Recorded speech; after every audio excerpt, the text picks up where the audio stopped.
Living in California's beautiful landscapes comes with the responsibility of safeguarding our homes against wildfires.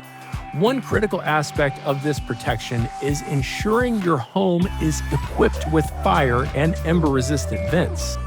Did you know that wind-blown embers can travel miles ahead of a wildfire, entering homes through vents and igniting them from the inside?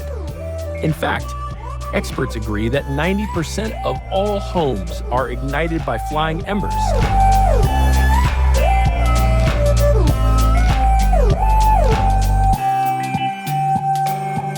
So, how can you determine if your home requires these specialized vents? Here's a simple guide. First, check if your property is located within a Wildland-Urban Interface zone.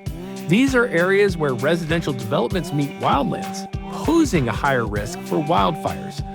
Alternatively, you can contact your local building department or fire authority for this information.